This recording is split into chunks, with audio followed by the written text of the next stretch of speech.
نحمده ونصلي على رسوله الكريم اما بعد اعوذ بالله من الشيطان الرجيم بسم الله الرحمن الرحيم يا ايها الذين امنوا اتقوا الله حق تقاته ولا تموتن الا وانتم مسلمون صدق الله العظيم۔ دنیا کے اندر جو نفع اور نقصان ہوتا ہے اس کے مالک اللہ ہیں، اس لیے قرآن پاک میں آتا ہے، آپ صلی اللہ علیہ وسلم کو اللہ تعالیٰ نے یہ ارشاد فرمایا، قل لا املک لنفسی نفعا ولا ضرا الا ما شاء اللہ۔ اے نبی صلی اللہ علیہ وسلم فرما دیجئے میں اپنے نفع اور نقصان کا مالک نہیں ہوں، نفع اور نقصان دینے والے اللہ ہیں۔ اور پھر حضور صلی اللہ علیہ وسلم کے ارشاد سے بھی یہ بات ملتی ہے، آپ نے حضرت عبداللہ بن عباس رضی اللہ تعالیٰ عنہما کو یہ بات ارشاد فرمائی تھی، لو اجتمعت کہ ساری کی ساری انسانیت جمع ہو جائے علی ان ینفعوک بشیء، تمہیں نفع دینا چاہیں اور اللہ نہ چاہیں تو نفع نہیں دے سکتے، سارے کے سارے انسان جمع ہو جائیں تمہیں نقصان دینا چاہیں اللہ نہ چاہیں تو نقصان نہیں دے سکتے، نفع اور نقصان کے مالک اللہ ہیں۔ ہمارے ہاں یہ جو وبائی مرض ہے اور حالات ہیں، ان حالات کی وجہ سے بسا اوقات یہ ذہنی طور پر ایک بات آتی ہے کہ اللہ تعالیٰ نے ہم سب کو ایمان کی دولت عطا فرمائی ہے اور ایمان کی یہ بہت بڑی نعمت عطا فرمائی ہے، تو بسا اوقات جو لوگ احتیاطی تدابیر اس موجودہ وبائی مرض میں کرتے ہیں تو بہت سارے لوگوں کو اشکال ہوتا ہے کہ جب نفع و نقصان دینے والے اللہ ہیں، بیماری دینے والے اللہ ہیں، صحت دینے والے بھی اللہ ہیں، تو یہ آپ نے ماسک کیوں لگایا ہوا ہے؟ یہ تو آپ کا ایمان کمزور ہے، یا آپ ہاتھ دھو رہے ہیں روزانہ اور احتیاط کر رہے ہیں، آپ ہاتھ نہیں ملا رہے، نفع نقصان تو اللہ دیتے ہیں، اس لیے اس سے ڈرنا نہیں چاہیے۔ یہ بہت ساری باتیں ہمارے مجمع کے اندر معاشرے میں چلتے ہیں، جب نفع نقصان اللہ ہی نہیں دینا ہے تو ان احتیاطی تدابیر کا کیا فائدہ، اس کی ضرورت نہیں، بلکہ بسا اوقات آدمی یہ سمجھتا ہے کہ جو بندہ احتیاطی تدبیر اختیار کر رہا ہے اس کا ایمان کمزور ہے، اس لیے ان باتوں کو بہت اچھی طرح سمجھنا ہوگا۔ آپ صلی اللہ علیہ وسلم نے اللہ کی ذات پر توکل کرنے کا حکم بھی دیا ہے اور توکل کرنے کا طریقہ بھی سکھایا ہے۔ بھروسہ صرف اللہ کی ذات پر ہو، اور بھروسہ کس طرح ہونا چاہیے؟ آپ صلی اللہ علیہ وسلم کے پاس ایک بدو دیہاتی تشریف لائے، اپنی اونٹنی پہ سوار تشریف لائے، تو آپ صلی اللہ علیہ وسلم کے پاس جب آئے تو آپ نے فرمایا کہ عقلت ناقتک، آپ جو اونٹنی پر آئے ہیں کیا آپ نے اونٹنی کو باندھ دیا ہے؟ آپ صلی اللہ علیہ وسلم ان کی کیفیت کو سمجھ گئے اور تربیت فرما رہے ہیں، اس موقع پر ان کی بھی تربیت فرما رہے ہیں اور آنے والی ساری انسانیت کی تربیت فرما رہے ہیں۔ آپ نے فرمایا عقلت ناقتک، آپ نے اونٹنی کو باندھ دیا؟ کہنے لگے لا قد توکلت علی اللہ، میں نے اللہ پہ بھروسہ کیا، جب وہ چاہے گا تو میری اونٹنی محفوظ رہے گی، بھروسہ کرنے کا یہ مطلب ہے، اگر وہ نہیں چاہے گا تو میری اونٹنی محفوظ نہیں رہے گی۔ تو آپ صلی اللہ علیہ وسلم نے ارشاد فرمایا اعقلھا وتوکل علی اللہ، اونٹنی کو پہلے باندھ دو اور پھر بھروسہ اللہ پہ کرو، احتیاطی تدبیر اختیار کر کے پھر بھروسہ اللہ پہ کرو۔ اور پھر بسا اوقات یہاں بھی غلطی لگ جاتی ہے، بندہ یہ کہتا ہے کہ میں نے احتیاطی تدابیر اختیار کی، میں نے اپنے گھر پہ رہا، کسی سے ملا نہیں، اور میں نے سارا جو ڈاکٹر حضرات فرما رہے ہیں میں نے اس کے مطابق میں چلا ہوں، اس لیے مجھے کوئی نقصان نہیں ہوا۔ یہ الفاظ بھی درست نہیں، درست الفاظ یوں ہوں گے کہ میں نے احتیاطی تدبیر اختیار کی اور اللہ نے اپنے فضل سے مجھے محفوظ رکھا۔ بیماریاں متعدی ہوتی ہے نہیں ہوتی، ایک بیمار سے دوسری بیمار کو انسان کو بیماری لگتی ہے نہیں لگتی، آپ صلی اللہ علیہ وسلم کے اس پہ واضح ارشادات ہیں۔ حضور صلی اللہ علیہ وسلم کا ایک ارشاد ہے، بخاری شریف میں بھی ہے، لا عدوى ولا طیر ولا ہامہ، بیماری متعدی نہیں ہوتی، یعنی کسی ایک انسان کو بیماری دوسرے انسان کو نہیں لگ سکتی۔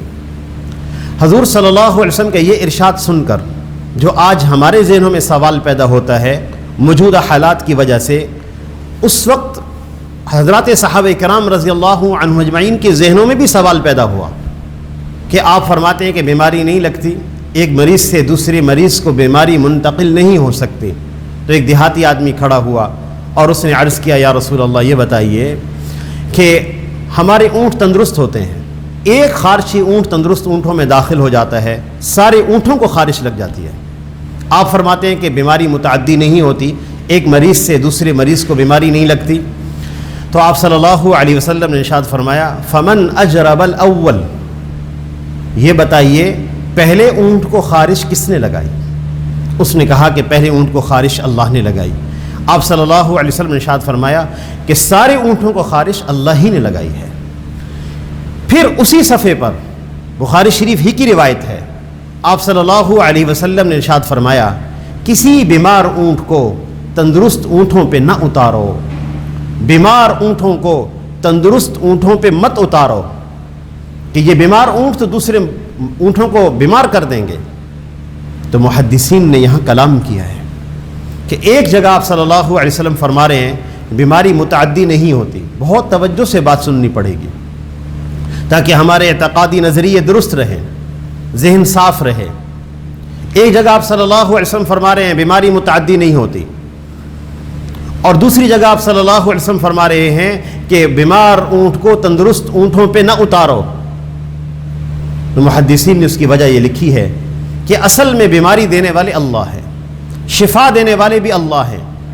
تمہاری احتیاطی تدابیر اختیار نہ کرنے کی وجہ سے اگر تمہیں بیماری لگ گئی تو تمہارا دھیان اللہ کی ذات سے ہٹ جائے گا، اور تم یہ سمجھو گے کہ یہ بیماری تو اس بیمار سے لگی ہے، حالانکہ بیماری اللہ نے لگائی ہے۔ تو اپنے ایمان، اپنے اعتقاد کی حفاظت کے لیے احتیاطی تدابیر اختیار کرو۔ اور یہ ارشادات ان لوگوں کے لیے ہیں جن کے ایمان پہاڑوں کی مانند تھے، حضرات صحابہ کرام رضی اللہ عنہم اجمعین، جن کے ایمانوں میں کوئی شک نہیں تھا، اللہ کی ذات عالی پر ایسا غیر جو ہے متزلزل اعتقاد اور یقین جس کا تصور نہیں کیا جا سکتا۔ ان کو فرمایا کہ تم احتیاط کرو، کہیں ایسا نہ ہو کہ بد احتیاطی کی وجہ سے بیماری لگے اور تمہارا دھیان اللہ کی ذات سے ہٹ جائے۔ اس لیے ہمیں پوری احتیاطی تدابیر کو اختیار کرنا ہے اور اپنے دھیان کو اللہ کی ذات کی طرف متوجہ رکھنا ہے۔ آپ صلی اللہ علیہ وسلم ہی کی زندگی سے ایک اور عجیب واقعہ ثابت ہے، ایک مجذوم شخص کا، کوڑ مرض۔ حضور صلی اللہ علیہ وسلم کے زمانے میں ایک بیماری تھی جذام اس زمانے کے اندر، اور وہ لا علاج مرض تھا اور لوگ مجذوم سے ڈرتے تھے، اور یہی بات تھی کہ ایک بیمار سے بیماری پھیلنے کا اعتقاد تھا۔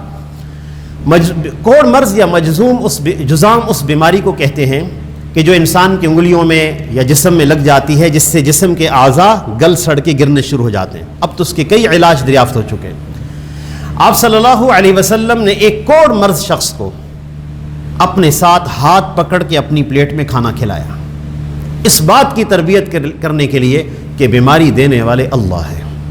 پھر اگلی بات، اسی حدیث میں اسی صفحے پر یہ روایت موجود ہے کہ آپ صلی اللہ علیہ وسلم نے ارشاد فرمایا کہ تم مجذوم یعنی کوڑ مرض سے ایسے بھاگو جیسے تم شیر سے بھاگتے ہو۔ ایک مجذوم شخص جس کو کوڑ تھا، وہ حضور صلی اللہ علیہ وسلم کے پاس بیعت اسلام کے لیے آنا چاہ رہا تھا۔ آپ صلی اللہ علیہ وسلم سے زمانے میں جب لوگ اسلام لاتے تھے تو حضور صلی اللہ علیہ وسلم کے ہاتھ پر ہاتھ دے کے بیعت کرتے تھے۔ تو اس شخص نے ارادہ کیا کہ نبی صلی اللہ علیہ وسلم کی خدمت میں حاضر ہو جاؤں، آپ کے ہاتھ پر بیعت کروں۔ تو آپ صلی اللہ علیہ وسلم نے ارشاد فرمایا، آپ اپنے علاقے میں رہیں، ہم آپ کی بیعت اسلام کو قبول کرتے ہیں۔ آپ نے ان کو نہیں بلایا، صرف اس بات کی تربیت کرنے کے لیے کہ یقیناً بیماری اور صحت دینے والے تو اللہ ہیں، لیکن ظاہری سبب کے طور پر آپ نے تعلیم فرمائی کہ ہمیں احتیاط کرنا ہوگی۔ جراثیم تو آج ایجاد ہوئے ہیں، 250 سال ہو گئے جراثیم کے ایجاد کا علم انسانوں کو ہوا۔ 1450 سال پہلے آپ صلی اللہ علیہ وسلم جراثیم سے بچنے کی تعلیم ارشاد فرما رہے ہیں، اور وہ کیا ہے؟ آپ صلی اللہ علیہ وسلم نے ارشاد فرمایا کہ اگر مکھی کسی پینے کی چیز میں گر جائے تو فَإِنَّ فِي إِحْدَى جَنَاحَيْهِ دَاءٌ وَفِي الْآخِرِ شِفَاءٌ۔ مکھی جب گرتی ہے کسی پینے کی چیز کے اندر تو تم اس کو پورا ڈبو دو اور پھر باہر نکال لو، اس لیے کہ اس کے ایک پر میں شفا ہے اور اس کے ایک پر میں بیماری ہے۔ وہ اپنا بیماری والا پر پہلے پینے کی چیز میں ڈال دیتی ہے، شفا والا پر اوپر رکھتی ہے، تم پورا ڈبو کے اس کو باہر نکال دو۔ اچھا، آگے یہ بات واضح نہیں ہے حدیث میں کہ اس کو تم پی بھی لو۔ اب یہ انسان کی طبیعت پر آپ صلی اللہ علیہ وسلم نے چھوڑا ہے، اس کی طبیعت چاہے تو پی لے، اس میں کوئی نقصان نہیں، طبیعت نہ چاہے تو نہ پیے، آپ صلی اللہ علیہ وسلم کا ارشاد اس پر خاموش ہے۔ اس لیے احتیاطی تدابیر تو اختیار کرنی ہوں گی۔ اور دوسری بات،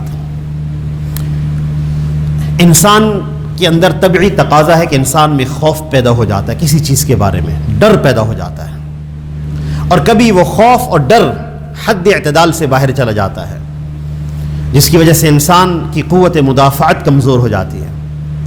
ہمیں کتنا ڈرنا ہے اور کس سے ڈرنا ہے، اس کے بارے میں حدیث میں آتا ہے کہ آپ صلی اللہ علیہ وسلم کے ارشاد ہے، جس شخص پر آخرت کی فکر غالب ہو جائے، آخرت کا خوف غالب ہو جائے، اللہ رب العزت اس کو تمام خوفوں سے نجات دلا دیتے ہیں۔ اس لیے سب سے زیادہ فکر ان حالات میں آخرت کے خوف کا ہو۔ آخرت کے خوف کا مطلب کیا ہے؟ آخرت کے خوف کا مطلب یہ ہے، نماز کا وقت ہو گیا ہے اور مجھے اپنے وقت پہ نماز پڑھنی ہے، نماز چھوڑنی نہیں۔ آخرت کا خوف کیا ہے؟ میں نے لوگوں کے حقوق ادا کرنے ہیں، حق تلفی نہیں کرنی۔ آخرت کا خوف کیا ہے؟ کہ میں نے مالی لین دین اس سے اپنے آپ کو صاف رکھنا ہے، کسی کا حق میرے ذمے نہیں ہونا چاہیے۔ آخرت کا خوف کیا ہے؟ حقوق العباد کی ادائیگی کا اہتمام میں کر رہا ہوں۔ اور پھر جب انسان کے اوپر حالات آتے ہیں تکلیفوں کے یا آزمائشوں کے، انسان کیا کرے، ہم کیا کریں؟ جب حالات آ گئے، اللہ تعالیٰ کی ذات بڑی قدرت والی ہے، بڑی طاقت والی ذات، بڑی شان والی ذات ہے۔ جب حالات تکلیفوں کے آئیں، ہم کیا کریں؟ یاد رہے، تکلیفوں کے سارے حالات عذاب نہیں ہوا کرتے، کسی کے لیے عذاب ہوتے ہیں، کسی کے لیے آزمائش ہوتی ہے۔ حضرت تھانوی رحمۃ اللہ علیہ سے کسی نے پوچھا، حضرت آزمائش اور عذاب میں فرق کیا ہوتا ہے؟ حضرت تھانوی رحمۃ اللہ علیہ نے فرمایا، عذاب اور آزمائش کی صورت ایک جیسی ہوتی ہے، فرق کیا ہے؟ ایک شخص پر تکلیف آئی، وہ اللہ کی ذات سے دور ہو گیا، اللہ کی رحمت سے مایوس ہو گیا، اس کے لیے یہ تکلیف عذاب ہے۔ اور ایک شخص پر تکلیف آئی، وہ اللہ کی رحمت کی طرف متوجہ ہو گیا، اللہ کے سامنے اس نے ہاتھ پھیلا دیے، اللہ سے قریب ہو گیا، یہ تکلیف آزمائش ہے۔ قرآن پاک میں واحد ایک قوم ایسی ہے جس پر اللہ نے اپنا آیا ہوا عذاب ٹال دیا ہے، اور وہ قوم یونس ہے۔ حضرت یونس علیہ السلام کی قوم پر عذاب آیا، اور عذابوں کی صورت ایسی ہوتی تھی، اللہ قوم کے ایک فرد کو باقی نہیں رکھتے تھے۔ فرعون پہ جب عذاب آیا اس کی قوم پر، جب ہلاکت ہوئی ہے، تو اس کے بعد جو قرآن پاک کی آیات ہیں وہ یہ ہیں، فما بکت علیہم السماء والارض، آسمان اور زمین میں کوئی ان پر رونے والا نہیں تھا، ایک فرد کو باقی نہیں رکھا قوم کی۔ یونس علیہ السلام کی قوم پہ جب عذاب آیا، وہ فوراً اللہ کی طرف متوجہ ہو گئے، وہ اللہ کے سامنے روئے بھی، دعائیں بھی مانگی، استغفار کیا، پچھلی زندگی سے توبہ کر لی، اللہ نے عذاب کو ہٹا دیا۔ اچھا، جو اس وقت کے نبی تھے یونس علیہ السلام، ان پر آزمائش آ گئی، قوم بچ گئی، نبی پر آزمائش آ گئی، اور آزمائش ایسی آئی کہ مچھلی کے پیٹ میں چلے گئے۔ مچھلی کے پیٹ میں ڈالنے والے بھی اللہ، وہ مچھلی بھی اللہ ہی کی ہے، اللہ کے حکم سے اس نے نوالا بنایا، پھر اللہ کے حکم سے، اللہ کی قدرت سے، امر سے یونس علیہ السلام مچھلی کے پیٹ سے سلامتی سے باہر واپس آتے ہیں۔ ان کلمات کے کہنے کی برکت سے، لا الہ الا انت سبحانک انی کنت من الظالمین، اللہ نے حفاظت کر کے دکھائی اس آزمائش سے، حالات سے اللہ نے نکال دیا۔ اور اس آیت کو جب آپ پڑھیں گے تو اگلی آیت کے الفاظ یہ ہیں، فنجیناہ من الغم وکذالک ننجی المؤمنین، ہم نے ان کو اس تکلیف سے نجات دی، اور کل قیامت تک اور قیامت کے دن تک ایمان والوں کو اس کلمہ کی برکت سے نجات دیتے رہیں گے۔ اچھا بھئی، یہ جو ہم مسافہ نہیں کر پا رہے، آپس میں مل نہیں پا رہے، بہت سارے لوگوں کے ذہنوں میں اشکال ہے کہ جی سنت ختم ہو گئی، یہ کیا بات ہے، سنت ہی نہیں ادا کر رہے ہم، چھوڑیے ساری باتیں، بس مسافہ بھی کریں، گلے بھی لگیں، معانقہ بھی کریں، کٹھے بھی ہوں، کچھ نہیں ہوتا۔ ہم جی مصافحہ کی سنت سے محروم ہو گئے، اس کے اجر سے محروم ہو گئے، اس کے معانقہ کے اجر سے محروم ہو گئے. بس تھوڑی سی ایک حدیث پر توجہ فرمائیے گا، انشاءاللہ اللہ تعالی ہمیں ایک دوسرے سے دور رہنے پر بھی اجر عطا فرمائیں گے. اور وہ حدیث ہے المسلم من سلم المسلمون من لسانہ و یدہ. کامل مسلمان وہ ہے جس کی ہاتھ اور جس کی زبان سے دوسرے لوگ محفوظ رہیں. اگر میں اس نظریے سے نہیں کہ کسی کی تکلیف مجھے نہ لگ جائے، اس نظریے سے کہ میری ذات سے کسی کو تکلیف نہ پہنچے اور ہم احتیاطی تدبیر اختیار کریں، اللہ تعالی ہمیں اس پر بھی اجر عطا فرمائیں گے. اللہ تعالی ہم سب کو عمل کرنے کے توفیق عطا فرمائے. وآخر دعوانا ان الحمد للہ رب العالمین.